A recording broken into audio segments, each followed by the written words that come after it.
to Evil Geniuses Game 1, where Game 1, both these teams have obviously played a series already today, and their Game 1, I think for both of these teams, in their first series, they came out swinging and looked really good. I think in both the Game 1, both EG and Aster looked dominant in their Game 1, and then they got tripped up in Game 2. I think Aster, they ended up getting tinkered, right? Kind of feels bad. EG, I feel like EG had chances to win against TSM in that Game 2, but I feel like this EG team sometimes hits themselves in confusion. Yeah. That's the vibe I get. I don't know. They do a lot of wild stuff, and a lot of their strategies feel almost too single-target focused sometimes. This is another draft where it's 5 heroes who are going to go on one target at the start of these fights. It's a lot of lane finesse that they want to pull off so they can snowball into the mid-game. Sometimes these lineups just become hard to execute. But in a game like this, I agree with Sheep on the panel for once. That's the only time you're ever going to hear me say this. Okay. In the entirety of my career. So that's the one time to revel in it. Here it comes. Yeah, that's high praise. Okay, We could both be horribly wrong, though. I wasn't listening to Sheep, so you're going to have to repeat whatever she said. That's a fair go. I think Aster have damage issues. Like, how are you killing this IO plus the tether partner in the mid game? I don't see it. You hook shot in with a battery from a 5 clock. Remember, Baboka is on this Oracle, so you have the Foracle going to work here. This is not a very high damage support duo if the lanes backfire on you, and then you're playing Spectre, Fury on Puck. I kind of worry for the damage in the mid game. So I think EG have a pretty big window where if lanes go well, they're just going to run this game over because you can't take those mid game fights from a behind position. It's just not happening. I'm not even sure you can cast your Oracle spells on your cores this game. That seems hard to me, man. Speaking of that Oracle, like, what did you think about it when it was drafted? Because it was picked up against Batrider and Leshrac, so I was like, okay, kind of interesting idea. You have a Dispel against Batrider, sure. You have magic damage, can prevent some magic damage. That's pretty helpful. And they did end up with a lot of single target, which I feel like Oracle's got to be kind of good against, right? In a way. It's just, what's the front line for him in these fights? That's how I think of Oracle. You want the fights to be set up in a way where the enemy has to go through your front line to get to you, and then you set the fight up naturally for your cores, even if you don't get spells off, because they have to focus you, and they have to overextend to do it. In this game, I don't know who's going first for Aster here outside of the Puck. And Puck is not really the best Oracle target in terms of... No. You don't really want your Puck being in a position where Oracle has to bail him out in the first place. Yeah. So that's why I'm not sure how these fight dynamics are that great for Baboka here. And I feel like Baboka is kind of the heart of this team in a lot of ways. I feel like a lot of the Chinese force actually dictate a lot of their early and mid games. Yeah, Baboka playing Oracle? Playing a range support in general just isn't really my vibe. That's just not what I think of when I think of a winning Baboka game. You gotta give this guy a club. Yeah. So you can go in and smash some heads. Me Bobo. Me smash. Me Boboka. I mean, Aster had a rough season this season, too. I'm actually pretty interested to see what happens to this team over the course of this tournament because their season was rough. They barely made it here. They were not in that top 3 tied dominant position for China. And a lot of those games were rough for Baboka, too. When we were talking about how much momentum he can build for this Aster side, he Baboka'd himself in some of those games. So I'm kind of looking to see him step up this tournament and be in a more demanding position in terms of what they want his role to be. Does he want to go back to those roamer 4 melees? Does he want to go back to the greedier type of Rubik Lions that a lot of these Chinese force play? Right. As XWY is just getting run down here. Yeah, it's going to jump back to the orb here. Back into lane. Meanwhile, bottom, they're actually going to jump on the Spectre here. Matthew takes a heavy amount of damage in return. They got to be careful, especially with Baboka closed it in. I mean, he's got the level 2. I guess it's a ways until we see level 3, but I feel like level 3 is really where Oracle actually starts feeling okay in lane. Yeah, you maybe get the cheeky kill with the power spike. Yeah, exactly. I feel like these lanes are going good for Aster, except whatever is happening mid. I don't know what's happening right now. I don't know how. Oh no, XWY! He's dead? Okay. Oh my god. I think he mistimed the... Mistimed the first 3 minutes? What? I don't know how he ended up in this position. It's very awkward. I think the early levels should be mostly okay for Puck. I think the 4 and 5 can be a little tough first bat if you fall behind on region, but it should not be this bad this early. And it is going to cost him a lot here because he is the playmaker who goes in first. Yep. If he has a bad game, this game is going to be really slow from Aster. Now you're feeding more support kills away to an off-lane Leshrac. I feel like you jinxed them. How can I jinx Aster anything? laning phase is going okay, and then immediately we turn. Puck dies. Now Baboka dies. Oh, come on. Don't put it on me. I didn't do anything yet. Now, if you give me 10 or 15 minutes, I'll jinx them for sure, but only 3? I'm not like you, Cap. I can't finish that fast. I was going to say this. What is those denies? What the hell? He's got 14 denies on the Nature's Prophet. Sorry, Hey, I needed to change the subject. You were really excited about that. Yeah, you were desperately No, trying but to change that seriously, one. why does he have 15 denies? I mean, he went double branch, double circlet, and a Wraith Band. He's just sitting up here with insane base damage. Spam denying waves with trees.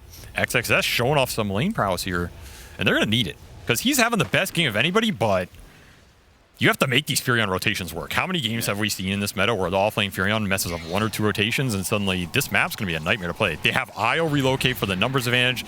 They have TA, Bat, and Lesh to deal with the lane pressure.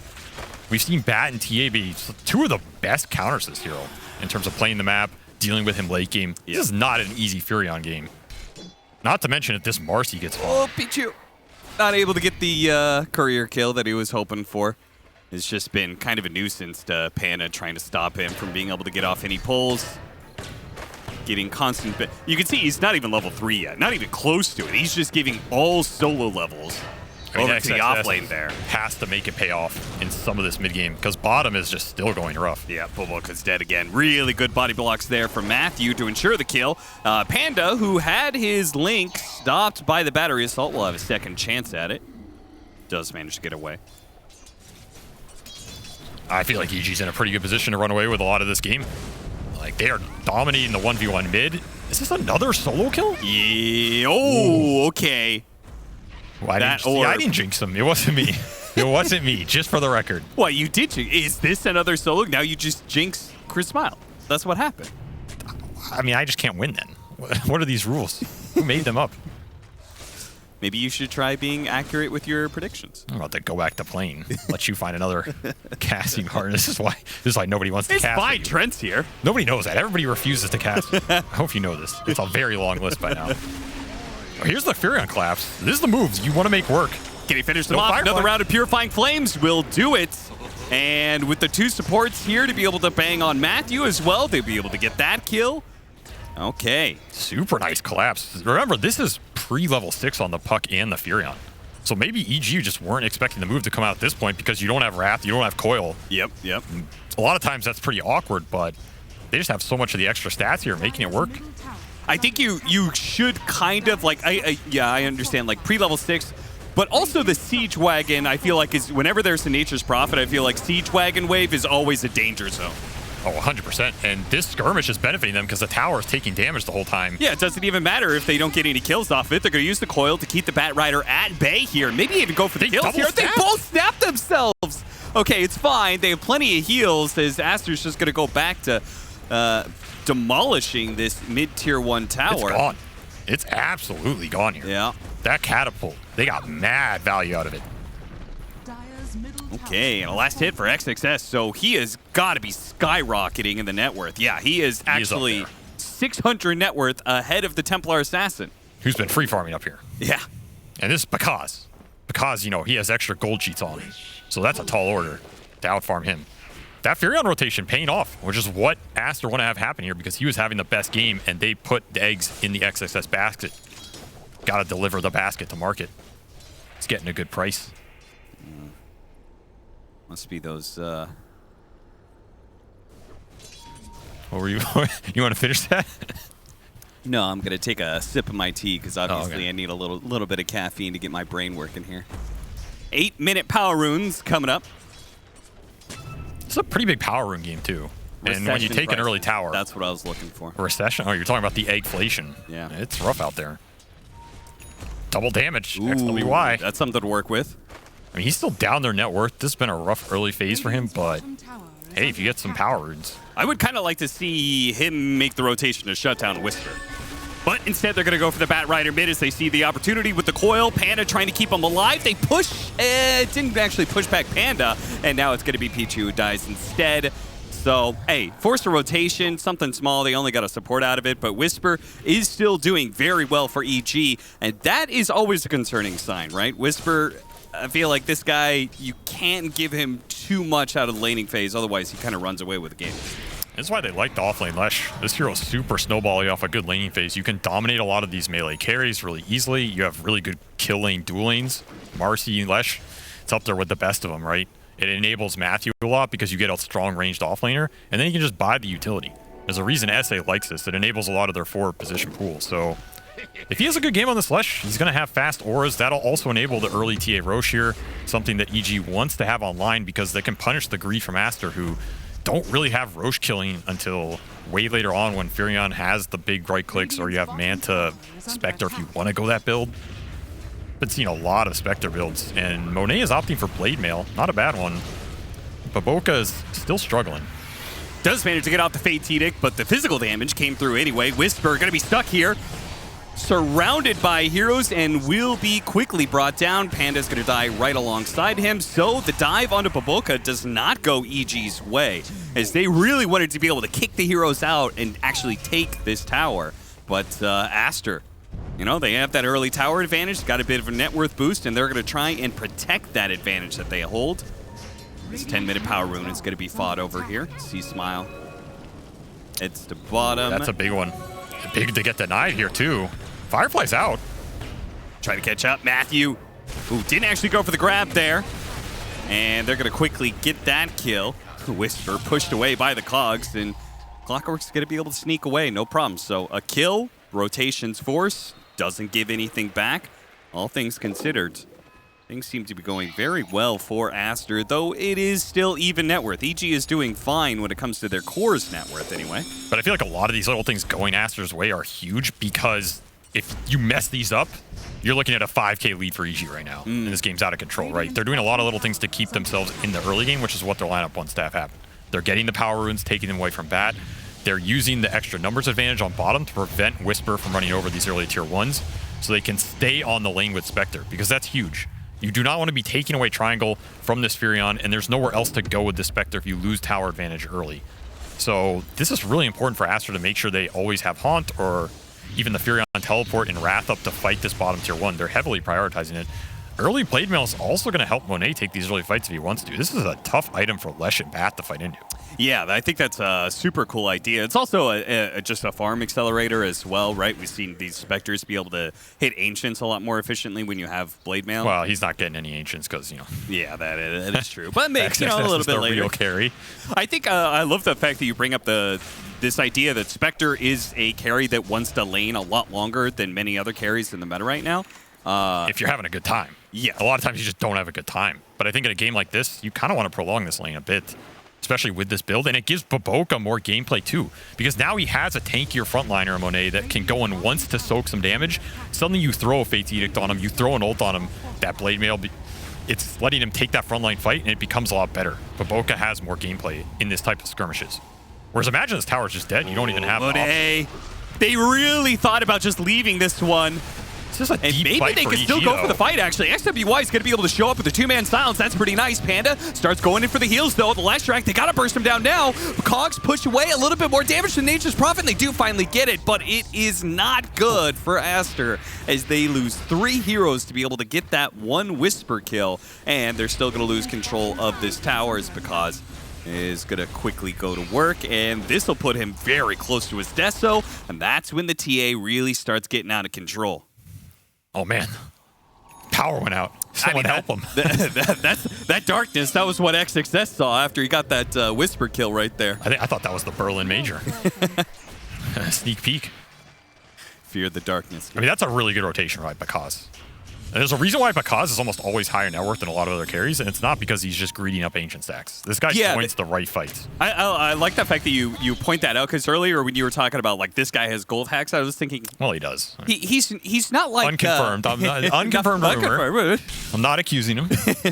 But this guy is not like K1 Hector, right? Like, no. He's not that kind of carry where he just out-efficiencies players by having these little tricks and these crazy TPs. Is this Blade Mail? Actually, okay, no. It's not going to be enough. C-Smile's gonna live. He's totally fine. That's a rough death. And this is the problem. When you lose this tier 1 bottom fight and you get kicked out with Spectre, there's nowhere to go on this map. Yeah. You can maybe just stack Ancients and farm Triangle, but that smoke move for EG is also pretty straightforward if they want to make it with Bat +1. So this is the tough part of the game for Aster. And this is where they can fall very far behind if they don't at least hold even in the fights. Because they want to push this game late. And you're going to likely be going up against TA Roshans here. I don't think you're contesting them at this point unless something crazy happens. So it's just a matter of time before EG want to come online. And I feel like this is another problem with Chinese Dota at the moment. I don't feel like they prioritize auras nearly as much as some of these other regions. Yeah. Especially on their offlaners. Their offlaners are very greedy. And you just fall behind in this mid game in terms of the 5-on-5 presence. Look at this smoke wraparound. Runs it at the clockwork. And that leaves Boboka. He's going to be okay for now. Keeps his distance. You can see C-Smile. He's hunting for him immediately. Does manage to get on top of him with the help of Matthew. Quickly turn that around. And no Oracle ultimate in this fight. No false promise. XXS does manage to TP away. The Puck XWY is not able to get out, though. And hey, remember that clockwork? Well, he is slowly but surely burning as the sticky napalm and the traps and the Bat Rider hit Ooh, he are what stole bring that. him down. Stole it from Bakaz. That's, I don't know about that one, son. He might be wanting to look for other teams right now. I mean, this clock has dreams of a vessel, but I feel like they are... A vessel? I feel like they are very distant dreams. Those are bold dreams. You know, I dream of being a millionaire, but, you know. That might be more realistic. It's another fight. EG, they get what they want out of it, but it's not the full team wipe or anything. So you're still looking at a reasonable goal difference here. You're just not going to get too many more of these. Nice use of the disarm there. Not like Boboka's really keeping himself alive, though. It's just delaying the inevitable. I mean, this is where this 4 Oracle just feels really bad on the map. Yeah. You're just getting 2-shot. There's a bunch of gap close from EG, a bunch of hybrid damage that if you get pounded on by Marcy, hit by TA, you're done. This is a really big kill thing, get it? And they should. Right in front of the tower. I mean, okay. The counter move, though, IO brings in Whisper, and they'll be able to pick up the clockwork kill, no problem. Every single time that EG does make a move, Aster immediately try and make a move on the other side of the map with the Nature's Prophet, which is, I think, the only thing that's keeping this game from completely spiraling out of control. They have really good mobility cores. They can outnumber EG in some of these fights if they play around the reload. Start the initiations. It's also really important for them. Yule's on Whisper. Pretty interesting. He's just not going the full auras for this Lush. He's deciding, you know what? I'm going to be a carry. I like carrying. But why? Because he's already doing a great job of it. He's got 10K net worth. I mean, you play pubs, Cap. Yeah. You always flame your carry. Just be the better carry. That's true. And then they can flame you. Played a DK offlane the other day, and I was just like, nobody wants wants to I don't hear think about my that. carry is gonna actually do anything. Cue up the Midas, baby. Oh God. And it's off. I definitely don't want to see that. 55 minutes. No thanks to you, I'm sure. And what's the next timing here for Aster? It's pretty much this Ags on the Furion, and then you have to get a good fight off that. If you can do it before Roshan falls for EG, you're going to be really happy. But you're going to be battling into this BKB timing for the Bat, which is coming up very fast here for Chris Smile, C-Smile, Chris Luck. I mean, I'm too old, man. These names are ingrained in my brain. I try.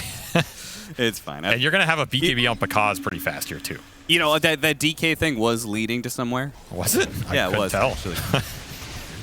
Which is that it felt good to go late game. It felt good to just like play off lane and be a secondary carry. What is it about, because Sheep was talking about of like Aster without Ori, different team, right? Much slower. We've been talking a lot about how Southeast Asia, like the meta is just so much different than it was, you know, years back. They were always an aggressive meta, right? But nowadays feels like all games are going late. What is it about these games that you want to go late? Because he gets it. I don't know what that hook shot was, but Pichu was a little bit off the mark there. He didn't think he had a quelling, but Bakaz does have that quelling. Get quelled, son. Oh, got to get out of here. The Bat Rider, the counter move here. Didn't get the creep kill. Might need to drop a coil here to save somebody or just run away with the orb because it's Boboka. It's fine. Man, just drop the illusion on him, too. BM. The Bat Rider illusion. Could have saved that for another day. But nonetheless, good map play by EG, and they're up to 6K suddenly off those 2 kills. Cannot give up too many freebies during this period if you're Aster. It's just going to be absolutely deadly on the My map. question is, why do all these players and teams want to go late? Like Aster is like super greedy lineup, right? This Batrider, BKB is going to go down. And EG are making sure that the greediness is not paying out as Panda even gets off the mech thanks to Leshrac and will be kept alive ever so barely. Oh, the orb, watch out! XWY, he's still going for the Batrider. Kill, they managed to get the relocate out. Oh my god, on just a sliver of health. Panda somehow manages to extract the Batrider. Now C-Smile's gonna bot into mid and might be able to give him a tether option after the Cogs push. No, he's running the other direction. Panda's not getting it out here. If you think this team cares about Panda living, you haven't been watching them. They don't give absolutely any cares about that IO9. Nice ult saves from both these supports, honestly. Yeah. That was a sick false promise as well from Baboka. Somehow getting in here and saving XXS, who has pretty much been the carry in these fights. He just stands his ground. Honestly, probably took his hands off his mouse. What a save, Bubble. That was so close. Yeah, I didn't realize how close that was. Extremely clutch, and that's huge because you need to keep this Furion progressing in the game. Yep. That's pushing him towards this Ags. He's 300 off. You want this item as fast as you can get it, but also before these BKBs comes out, it's a lot better. Pakaz did end up going for Hurricane Pike over BKB. Okay. So that's going to let him create some gap here, extra attack range, and he's probably just going to get this Aegis for free. Double damage, doing him some favors. He is climbing fast. TA is going to have a very good window to just try and end this game. Try to come in. Clockwork does have the hook shot up. EG taking their time with this, seeing if Aster are going to try and... Oh my god, XWY! Hello? Where'd he go? Does he have the shard on TA? How did he get that kill? Yeah, he has TA shard. Okay. He's also getting sidekicked here with double damage, so he was hitting for a casual 550 there, no problem. He just two-shot the poor puck. All right, there goes the Aegis. I love it when teams do this, by the way. When they are strong enough, they start doing Roshan, and then they just run out of the pit and take whatever hero kills they can. Just ambush the enemy team, make sure that you're not actually giving them a free, potential Roshan steal, I guess. Well, I'll tell you, as somebody who played in NA for a while, every NA and SA team is permanently scarred from having every Aegis stolen from them in every tournament ever. It's something about those regions, it's just always stolen. So now they just always leave Rosh at like 10%, run out of the pit. Make sure we don't get it stolen. I see. It's emotional damage, permanent emotional damage, unhealable. Something about those regions. Could it be just a lack of awareness or discipline? Sounds like Flame to me. Well, EG, they are feeling very good about the progression of this game, as the greediness of Aster does not seem to be paying off whatsoever. They're up by 9,000 net worth. They've got the Aegis to work with here, and they're probably going to start taking some tier 2s off the map. And with an IO lineup and the Batrider with bots and everything, you start taking some tier 2s out, I don't think Furion could get that map control back for you. They actually just have too much global capacity on the side of EG. I do think there's a window they can win this next fight. Maybe you want to wait out the Aegis here, but they're not really splitting the map too well on Aster. This Furion and Spectre are not deep on the map, so you're losing a lot of GPM here. Why do you think they can win it? I feel like the Spectre Manta timing is decently strong. Okay. You get a good route and you jump and you burst either the Bat or the Lesh if you can, or either just the IO. There's not a lot of items on this IO. He's been pretty sacrificial this game. The Lesh bought the mech. So let's say you take the Leshrac out of the fight. You're taking the utility in the front line out. You might be able to just burst them and have a decent exchange off that. XXS. Man down. Yeah, but they're going on mid. Ooh, the hook missed during this. Trying to make something happen with that Manta, but can't land the hook shot. That Vessel Dream becoming a Vessel Nightmare here for Pichu. Yeah, still needs the recipe. No, it's so expensive, and now... Ooh. Oh, the stocks are too much high ground. Oh, not good enough. I mean, he got one of the two. Yeah. It's not too bad. Greedy to ask for more. 11K now. BKB on the TA because I think is untouchable. He is quite strong. Radiant's bottom tower is under attack. Even the Brigand's Blade. You still haven't answered my question. Oh, you want to go back to the DK Midas that led into why is late game better? Yeah, like we've seen games like this happen where you get greedy and you just get run over. Why are all these teams like still going back for very greedy setups, very greedy drafts? I'm waiting for a fight to break out, so I still don't have to answer. Okay. Because people like farming. Okay. It feels nice. You know? It's like a hug. I know you've never had one, but they are pretty nice. I've never had one. I mean, I have a sunny personality, thank you. I've definitely been hugged. Missed that one. All right, Bakaj's going to fight it out. Managed to get the Oracle. See if they can burst him down before he gets any spells off. Actually gets off the Ghost Scepter, saves himself from some magic damage. Not good enough, though. Matthew quickly fights his way out of the cogs. Bakaj is tearing taking him. way too much damage, and they're just going to call it GG. Yeah, Aster. that was a run.